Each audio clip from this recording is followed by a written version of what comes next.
na kati ya botel na kati ya botel surtout batebelo mona rakoti hotel asali rapport sexuel qui permettait les termes atiki semence na kati ya préservatif na kati ya prudence wana abwaki yango na nani ebele bakenda kosomba yango na botel basombi yango parce que semence wana sirène wana azaka nango posa ozalaki bien après un certain moment surtout qui faiblesse sexuelle les yeux après un certain moment autres on a mis boufi vie comme compliqué makambo aussi maté pourquoi à la base il y a que semence na yo et c'est qu'il a déjà dans monde internet si on a zakana deux conditions o ange bandi ko talisanga condition liboso na bateau bakenda ko luka succès pa na ye OK après ça condition liboso et kozala omoni mobali mais azondi mababi babi manesima nous avons kufela pas moi c'est kufela rapé basi mingi il pas zaki na kati alliance wana ya sirène wana parce que je l'avais vu baza mutoto yebaki depuis longtemps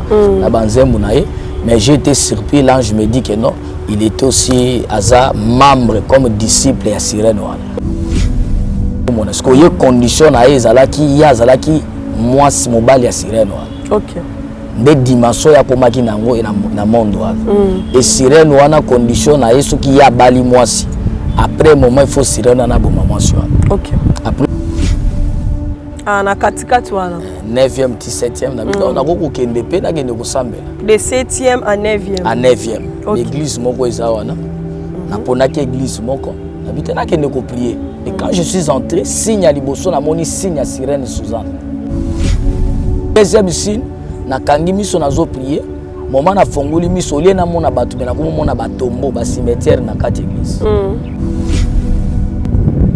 et belo zo mona wana basi bateki ba âme na bango OK et puis chaque année a sacrifier ka batu na kati église na ye zande batombo eza na kati église wana et puis na moni signe ya sirène Suzanne na kati etonga na chair tango na koti na remarqué na kati ya service wana ezaki na ba parole moko abandi ko prononcer prophétique net ba parler en langue moko mais na kati ya parler langue ezaki na ba phrase moko abandi ko utiliser c'était des phrases moko diaboliques j'ai vu présence ya sirène Suzanne na kati église sirène wana ndazo régner sirène oko remarquer na église wana sur 100% batu basi baza ebele envoutaka bana basi mingi envoutaka bana ibali mingi akotisaka même esprit ambiance kati ya bato akotisaka esprit de perte financière c'est-à-dire komona mutu asimbi mbongo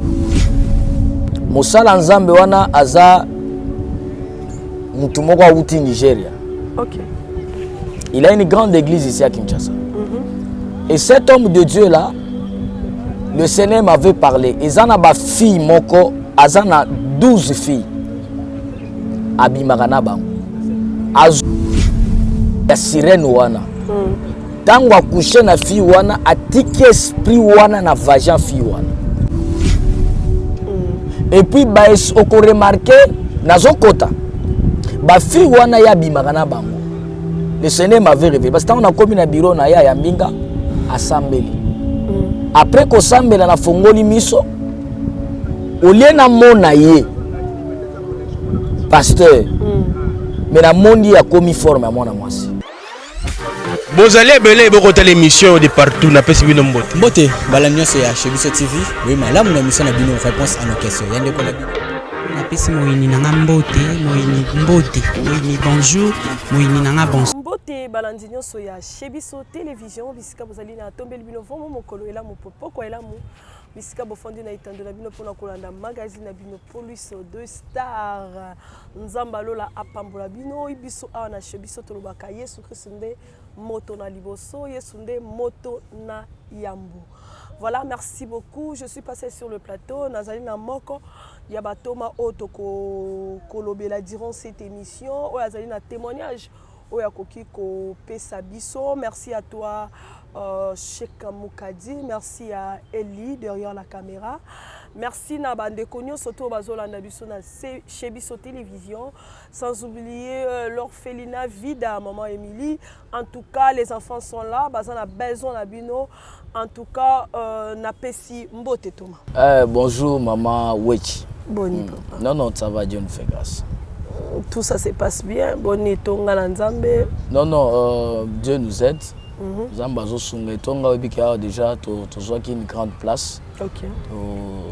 Tozotonga déjà basi basilisi likolo. Awa etikali ba finissage ya kati. C'est une grande vraiment temple autotongi.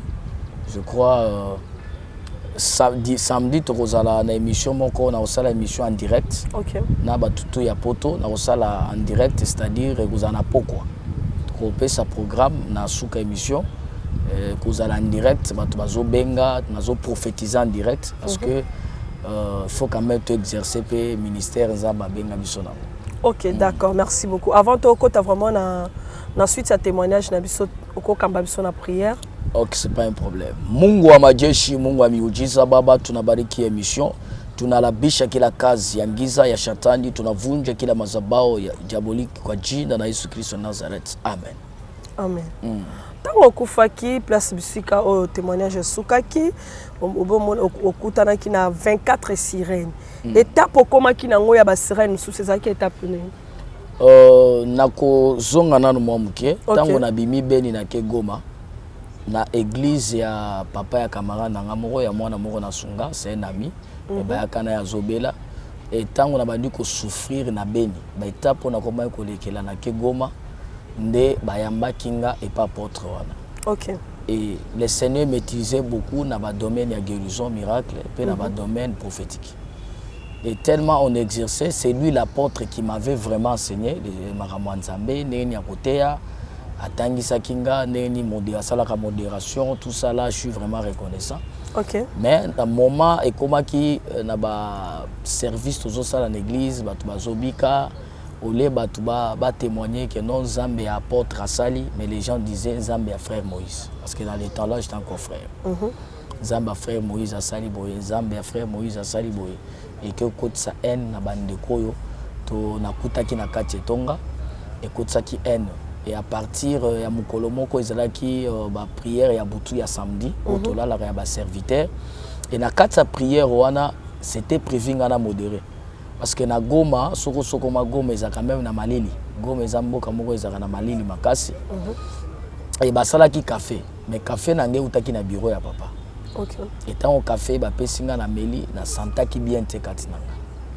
Et na santa ki bien te na kena bisena bi papa, na meli café mais esalinga bien te. Abi non ne crains pas sambeli ponanga na kena modéré et to sali prière ya butu ndenge to préparera dimanche. Et tant que comme dimanche, je suis rentré à la maison, que nous on s'est préparé 9h culte dans zone parce que Azuela Kinga Pendaku, moi studio, Azuela Kinga studio, Achela Kinga Mbeto na kati, moi télévision, j'étais bien occupé. Nous avons un café na melaki ezaki na poisson. OK. Et moment na zongi, nettement pongé zunga na bando sentir na gorge, na awa moto. Na zoka moto pe me bandi ko katana. Pe maman muke na bandi ko sanza makila na bandi ko sanza makila na ndenge na ka ko kata peba na kufi.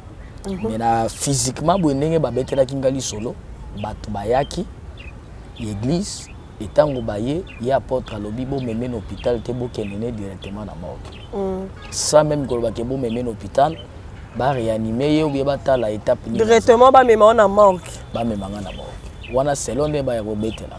OK. Mais moment déjà nga naza kokufa na mimoni naza na balabala. Parce que liboso na ezaki na barrière. Parce que na barrière na eza système neto mona sozo ke pas ba konzi. Avokota pesi kombo ba enregistrer l'histoire comme ça. Parce que mutu mo azaki pembe nanga alataki pembe makasa azaki donc elongini banda vraiment komona na bien te.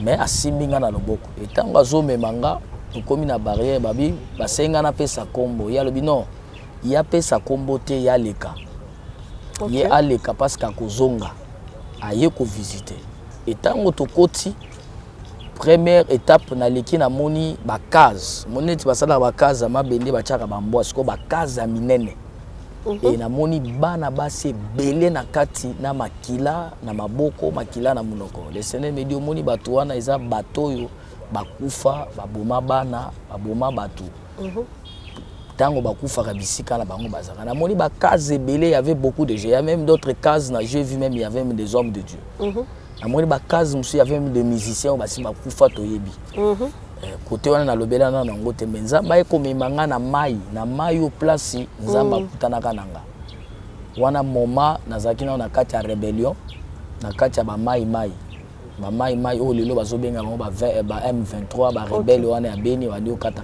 place mai o nakutanaka na nzambe je vois l'ange wana meminga wana ebisinga oyebia na bi wi na yebia wana na kati ngana ya kokufa makambo na réalité et directement na moni toxito koti na sama et community mboka mususu parce que place tozaki une grande salle mais dans cette salle na moni liboso ezaki na kiti moko ezani ti ya baroa.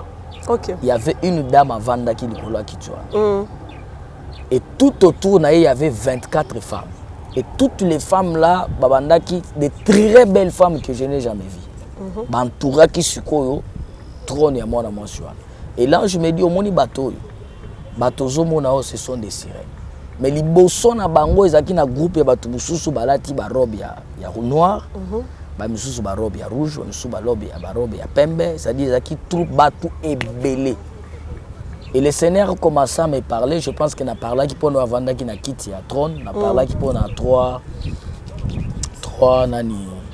sirènes. Et aujourd'hui, je vais continuer na 4e sirène na Talisa parce que Nzamba Talisa kinga chaque sirène mission na ye et na kota na profondeur ya kolobelango lisusu. C'est un peu ça. Ba sala Nzambe oyo mona kitozonga mwa muke basi bakufa babayembi musu basi bakufa baza na position nini oyo na kati ya position ya prison. Na kati ya position à prison. Oui, eza bato ebe basala nzambe belé biso tomoni yango basala nzambe mais belé baza na kati ya ba prison satanique. C'est-à-dire akufi mais âme na eza na kati ya prison. OK. Pourquoi basta on a tunaki nani ye ange mais comment oyaza mosala nzambe muto abanda ko yembela nzambe to yebi mais ndenge nini azali awa na kati ya prison azolela. OK. Na pie na kati ya prison be bakangie ba chaîne. Et là, je me dis que Bango, bino bomoni ke baza basala nzambe, bazaki basala nzambe te. OK. Ce sont des gens où se détournent qui liboso nzambe. Donc nde ba mikuti bisika na bazozela ta na bango ya jugement. Il y a jugement. OK, d'accord. Merci beaucoup. Tu joué la 4e sirène. Yes. La 4e sirène tant ozamba bandi ko parlenga, zamba ko parlenga na sirène sirène Suzanne. Sirène Suzanne, le Seigneur me dit aza sirène oyo à travers kamingi à vivre kamingi na ba spermatoïde. OK. Ça dit maya mibali. Sirène Suzanne wana abimaka libanda. Sirène Suzanne wana apesa ka succès. Suzanne wana apesa ka batu même richesse. OK. Abandi ko expliquer nga. Abi okomona ezala basala nzambe belé. Et ton atuni le Seigneur me dit comme exemple état là. Et quand je vis dans le temps où on a une révélation, j'étais à Goma. Zamba Talisinga, il y avait des serviteurs.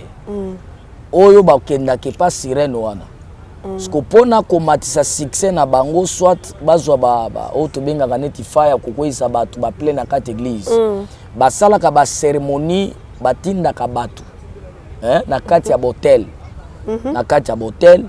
Surtout batebelo monaka côté hôtel a sali rapport sexuel qui permettait les termes atiki semence na kati ya préservatif na kati ya prudence wana aboaki yango na nani ebele bakenda kosomba yango na botel basombi yango parce que semence wana sirène wana zaka nango posa émission sirène wana surtout ndozo mona eza na batebelo komona ozalaki bien après un certain moment surtout qui faiblesse sexuelle les yeux.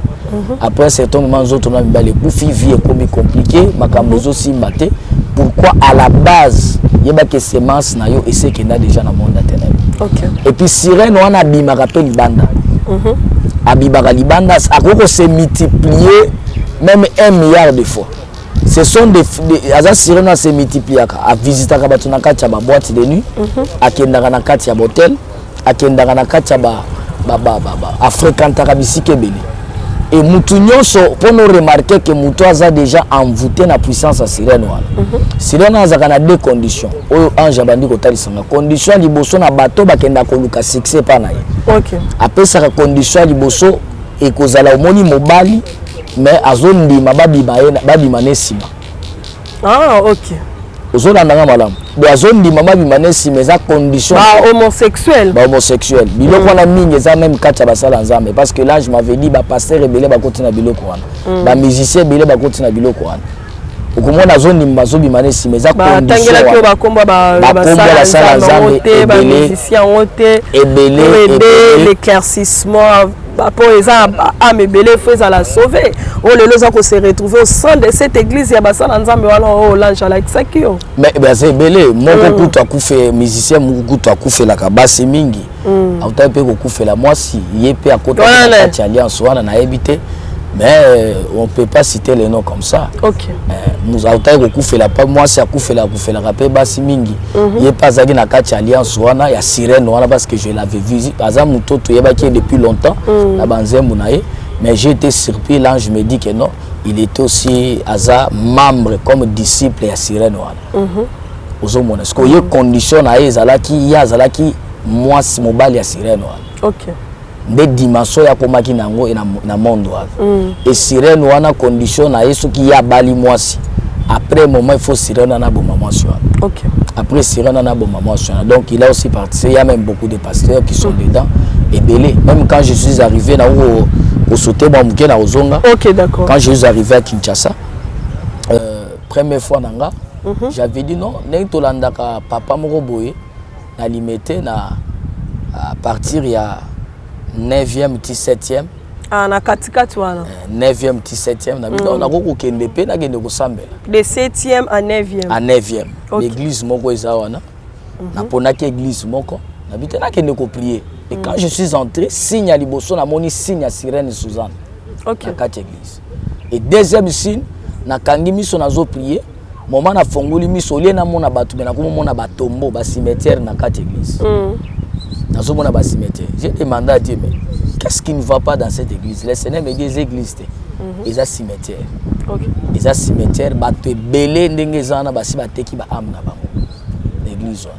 Donc ndaka ko sambela mais âme na yo basi batekango déjà na monde. Tu es lié quelque part. Ça dit yo moni ko kenda ko sambela et puis tant on a na koti eloko wana moni yango l'ange me dit tant j'ai commencé à prier mais qu'est-ce qui ne va pas? Eza papa yo serviteur auto considérant même nga kutu na bandiko baso na komi Kinshasa na lukaye asambela pona mais qu'est-ce qui ne va pas? Le Seigneur me dit kotala oyo zo mona wana te et belo zo mona wana basi bateki ba âme na bango. OK.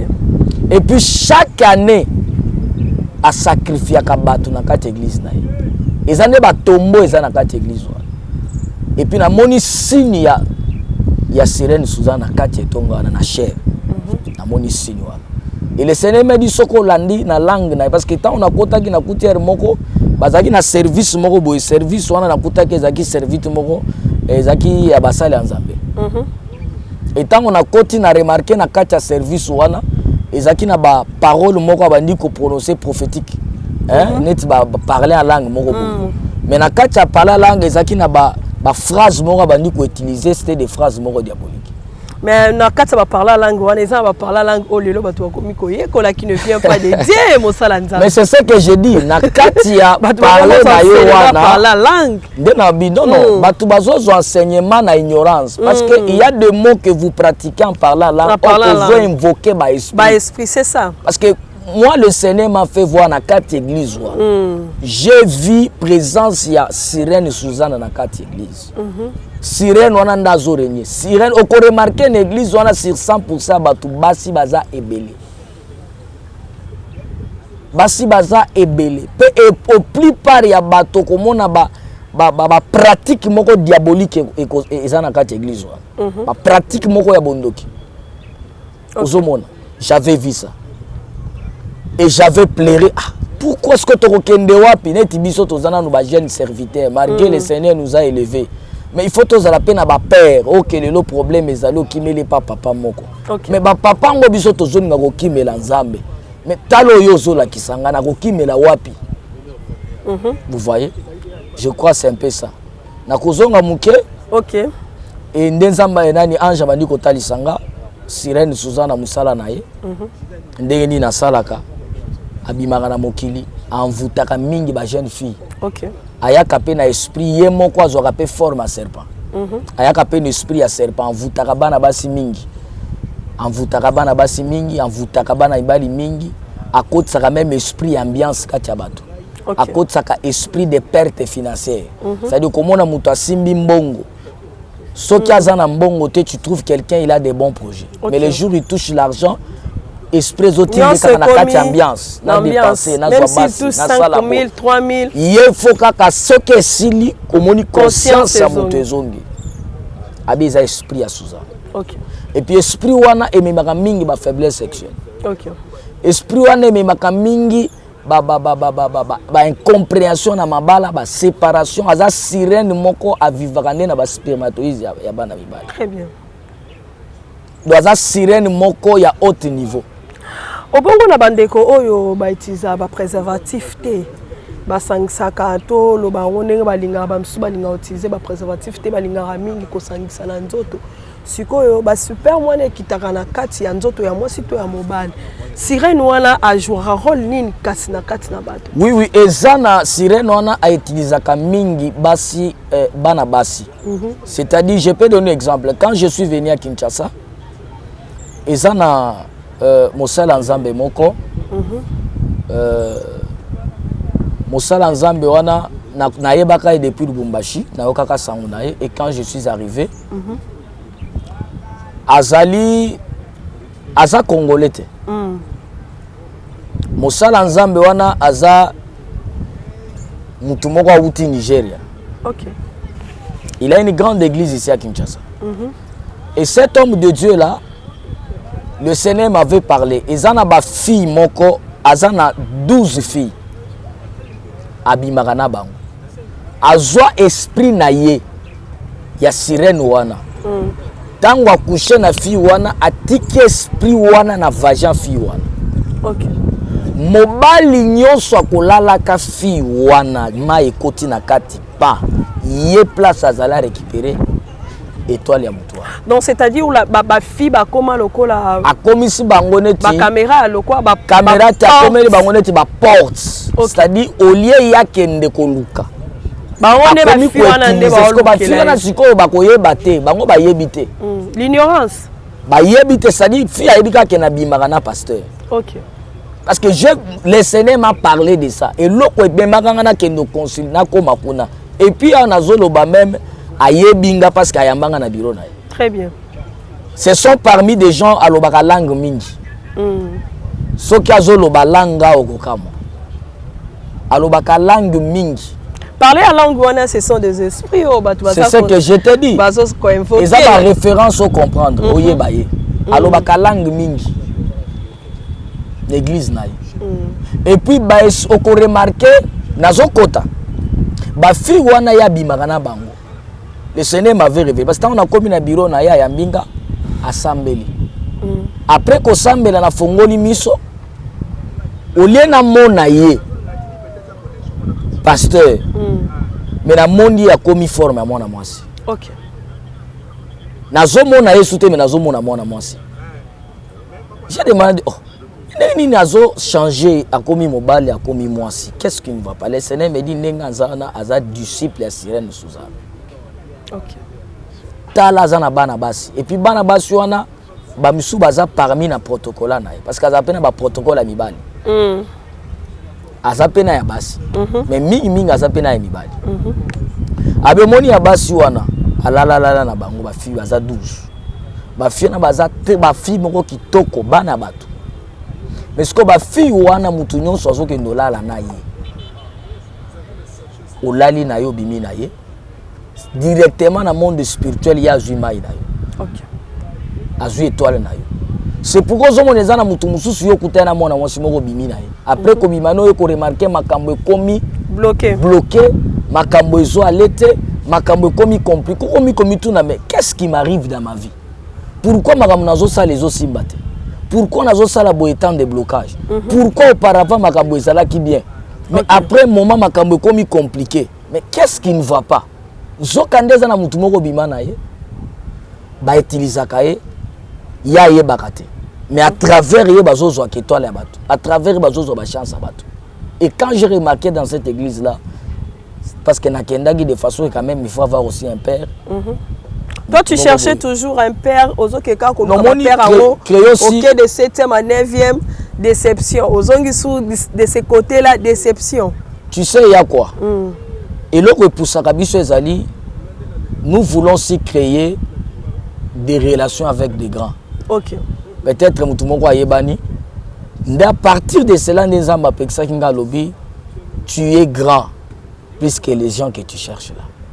Très bien. Parce que toi, tu es avec moi, mais bango, bazan ngate. Ok. Ozolanda madame, bango, bazan ngate. Kolanda, ba plein wanate, kolanda biloko zo salama wanate. Et belé basi ba pesi na sina pesi bango mu Congo. Des places na ki kozwa décision.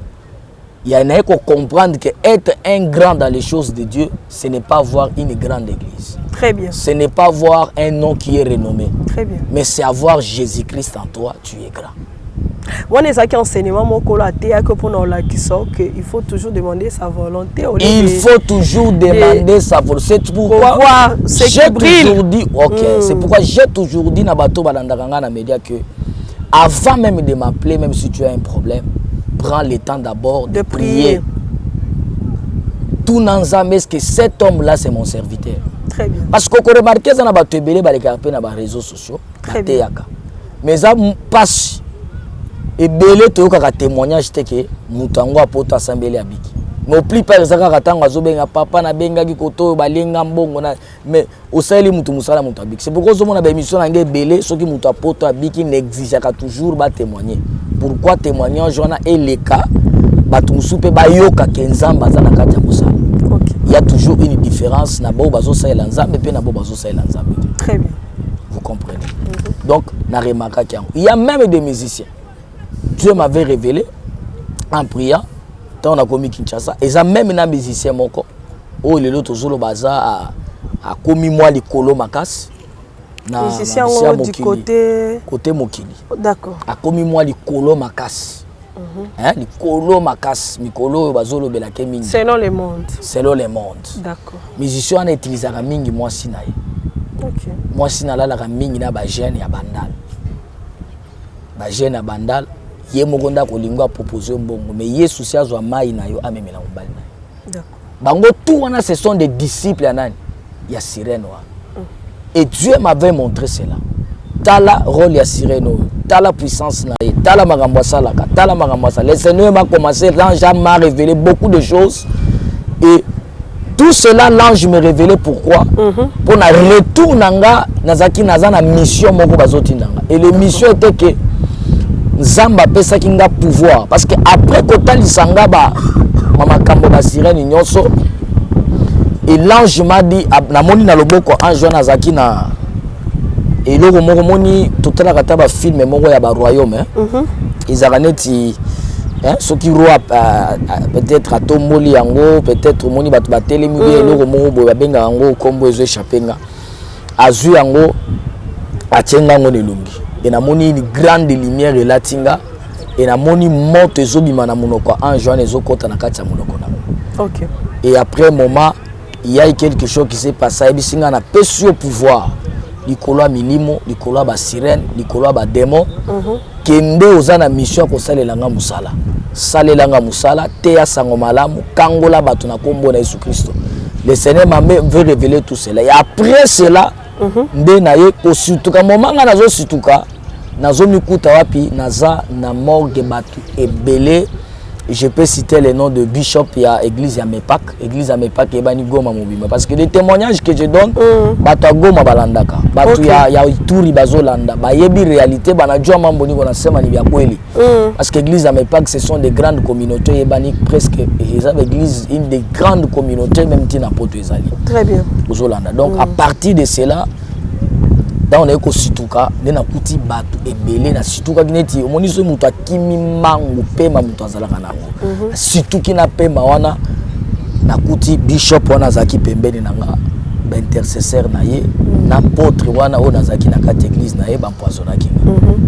Voilà, merci beaucoup. On est arrivé vraiment à la fin de cette émission. Je pense que Tosuki a attendu Thomas Motolanzamba la Mukaki. En tout cas, prochainement, Toko Kobawana, Bisika Oyo, Yé à la Mukaki, Toye Batang à la Mukaki. Qu'est-ce qui s'est passé réellement?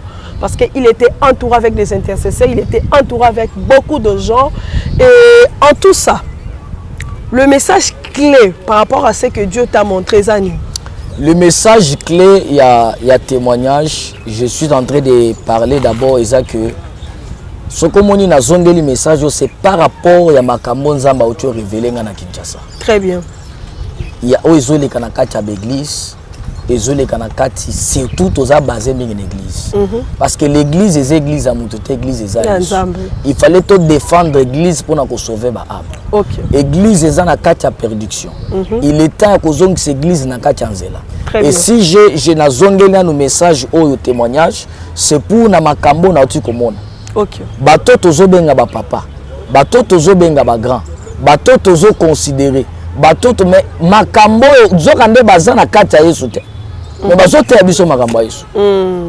Et puis sirène on appelle ça quand même la connaissance moko parce que au komona okuta mutu moko bazana connaissance ya Bible ya haut niveau. Ateye tu sens que c'est Dieu qui me parle. Là c'est vrai. Zokande connaissance soit les autres pas sirène wana. Et ça ma connaissance moko diabolique. Ma connaissance moko ya monde à ténèbres. Ma connaissance moko ya ezouta na molili. OK. Vous comprendre. Ma connaissance moko diabolique. Moi yo comprendre ngo ezate. OK. Vous comprendre. Donc et là qu'on a joué ça na bana na Nzambe ezali que soyez prudents. Mokileza na kati ya mbeba. Mokileza na kati ya trouble. Avant obenga musala Nzambe nyonso zwata ya kosambela. Ya kotuna volonté ya Nzambe. Est-ce que Dieu permet que o consulter mutowana? Est-ce que Dieu te permet que osa la contact naye? Est-ce que Dieu te permet que mutowana bozala naye ensemble? Okay. C'est quelque chose qui est très important.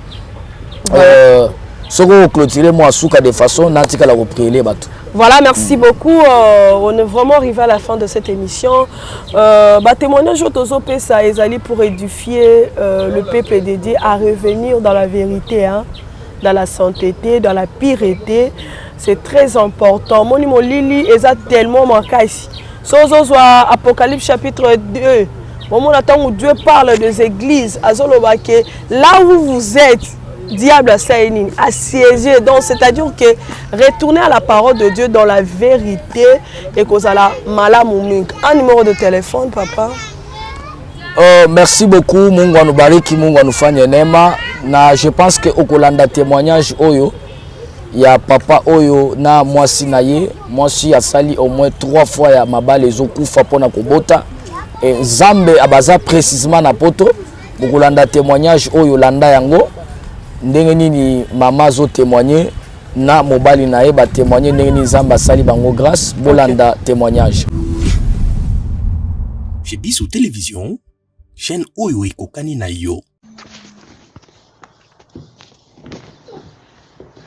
Bandeko bonjour bonjour na pesino sombote bisika bozana tonga lelo ba bazolanda ngai landanga la bokebi nyonso. Eza témoignage moko eza vrai pour na vie na ngai na kokobomba ngo te bola manzamba salelinga funa témoignage ngo ba ope basa na problème wana babungisa kondima te bandeko na ngai nazali na problème ekomelenga na vie ya makasi bandeko na ngai nzambe akosalela nga ngolu ekobala bandeko na ngai libala moya makasi vraiment na ekobala donc ya bajete libala vraiment libala na Kinshasa quand on ekobala nasali 8 ans na mariage ça vraiment 8 ans nakangama te bandeko na ngai nakangamaka te 8 ans nasali nakangama te mobala ekomona ebele bane tosali na ye nazokangama te ayekoboya ngai ntango aboyi ngai akenga na tikali famille batali babiso batiki ngai na kokufa na basusi babi bafaire voyage nga nakende bapaye étranger nakefanda kuna na continue makambo mosusu na minute ode naosola na bino naza na Bruxelles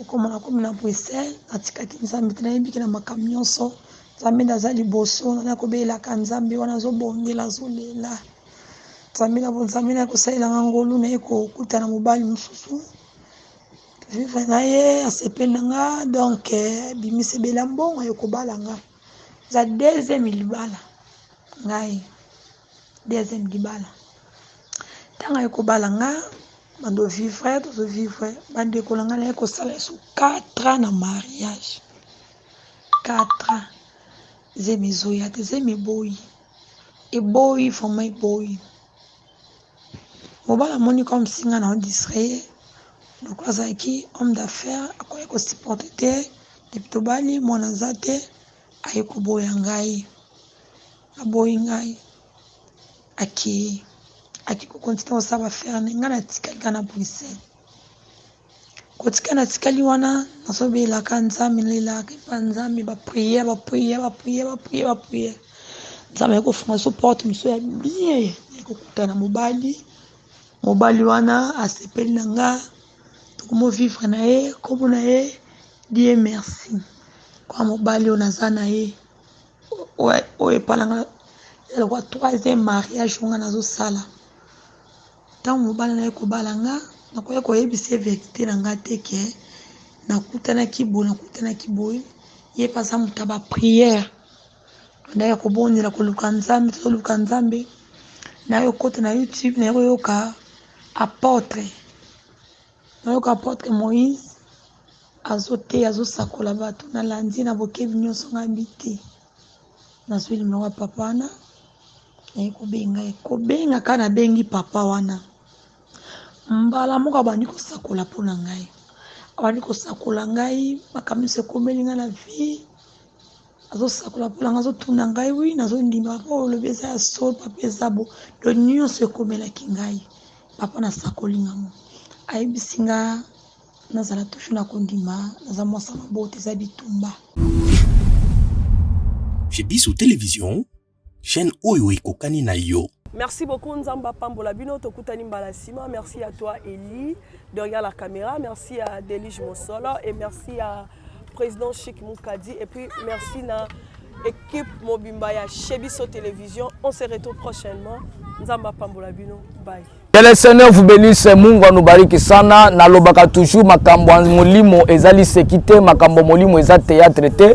Makambo molimo eza connaissance ya Bible te, eza connaissance ya bisiko utite, mais makambo molimo eza makambo molimo. Tika Nzamba Pambola Bino boti kolanda témoignage oyo makambo Nzambe ya apôtre Moïse ya Est azosala. Bien aimé zwa numéro na nga téléphone plus 243 99 95 25 659 plus 243 99 95 25 659 plus 243 99 95 25 659 obengi ozana ba problème et loko na koyebisa yo ata basi basenga yo mai baselo service obikate kokanisa te ke mai na mutu mususu kobikate. Chacun il a sa grâce, chacun il a son appel. Landa témoignage wana partager yango bo s'abonner mingi na chaîne na biso nazo prier mutu nyonso oyo azolanda biso. Mungu wa majeshi, Mungu wa miujiza, mina déclarer au nom de Jésus-Christ de Nazareth, kila mtu eko nanifuata ndani ya nyumbani, kila mtu eko nanifuata eko peut-être partout eko natufuata, mina sema ta uko na gonjo uko na maproblème, pokea uponaji kwa jina na Yesu Kristo de Nazareth. Mungu wa mbinguni anubariki, anufanye neema kwa jina na Yesu Kristo de Nazareth. Amen. Que le Seigneur vous bénisse. Ciao. Chez Biso Télévision, chaîne oyo ekokani na yo. Izalaka na kondima lokola na kutani na ye. Nzambe nazosalela ngai ya minene nazala kondima. Nazwi numéro ya papa, tokoma ekobenga na papa. Na koyebisa ngai nasomba kaka mafuta. Nasomba kaka mafuta na citron ya 300 francs desa. Nasomba. Sikotanga yebisi ngabo na bani kotuti mafuta kana citron. Yaza mosali. O nzama talisi yela ngiko neglijango te, na ko respecter, na ko somba mafuta na citron. Kangi ba photo na tindelie, asambeli pona ngo, ayibisinga nenga ko salela ngo, musuna mela, musuna pakola. Bande ko na ngai. Esalema ina mois novembre, dans le côté décembre, na sina kangami na zoyeba te. naomia kolala bilalalala nazopona biloko ya kolia kobwaka basoi mbetu nani kolala na mbetu te falalaka na nsima bisika malili ezali ezosimba te tekokota janvier toki hôpital balobi docteur aconfirme ke naza na retard nandimaki te ezanga te tochange docteur mosusu confirmation ke naza na retard alors que naye koyebisa bino vraiment bo makambo oyo boza nango donc confie kana nzambe arépondaka tala motema nzambe arépondre ngai nde naosolola na bino boye nakomilia na zemi vraiment naza na esengo makasi audio nalobi yango na pasi nyonso na pasi na motema betapa vio nalekisi nzambe akonsole ngai vraiment me mobali naza na ye toza na esengo makasi vraiment. C'est madame qui parle. Donne-moi le téléphone. Moi, c'est papa, Dieu merci. Je crois que tout le monde, vous me connaissez ici en Bruxelles. Vous me connaissez, vous connaissez qui est Dieu merci. Voilà, j'ai dit encore à Dieu merci.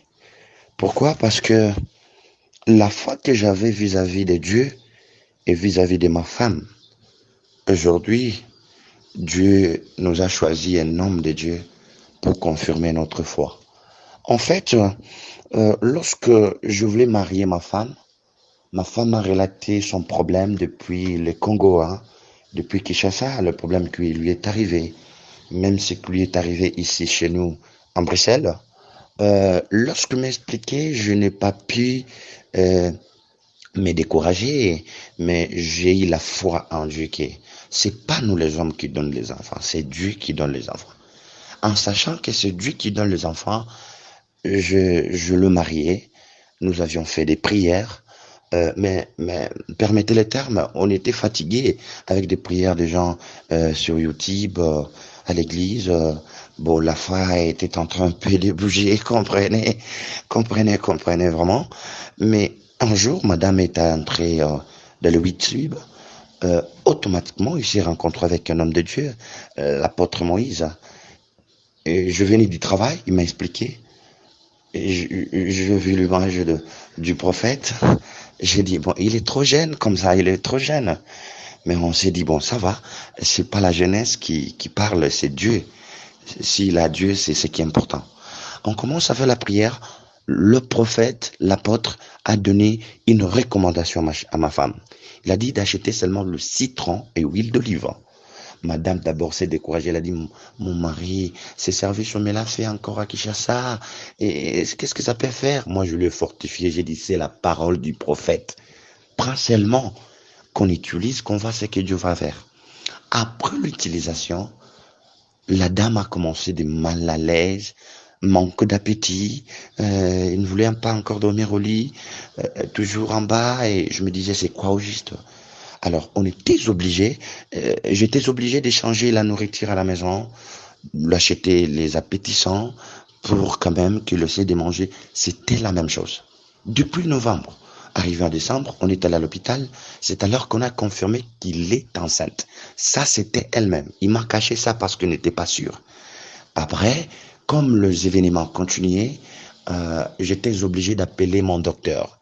Viviane, tout le monde vous les connaissez ici, Viviane. Donc, nous témoignons avec des choses, avec de preuves tangibles. Et la docteure Viviane est venue dans ma propre maison, faisant de textes avec madame, confirme qu'elle est enceinte. Et quand on a dit qu'elle est enceinte, moi, je me suis sauté, je sursauté, parce que j'avais la foi. Mais madame ne croyait pas toujours. On a appelé encore notre docteur. C'est alors la confirmation était énorme. Et nous nous sommes dit, on ne peut pas cacher une vérité pareille. Alors c'est comme ça que nous témoignons le Seigneur devant tout le monde et tout le monde entier. Et je sais bien que vous êtes à l'écoute de ce qui se passe. Vous me connaissez, Dieu merci. Alors, et d'ailleurs, nous avions parlé avec madame. nous allons faire un effort avec mes amis. Nous allons venir au Congo pour voir l'homme de Dieu en face et partager le paix de richesse que Dieu nous a donné ensemble avec lui.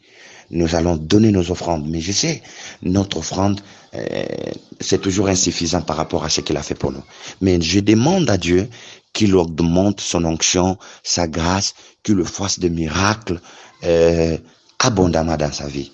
Merci, mon apôtre, que Dieu vous bénisse, qu'il multiplie la grâce, que tu sois la bénédiction pour plusieurs, au nom de Jésus. Amen. Chez Bissou Télévision, chaîne Oyo Ekokani na yo.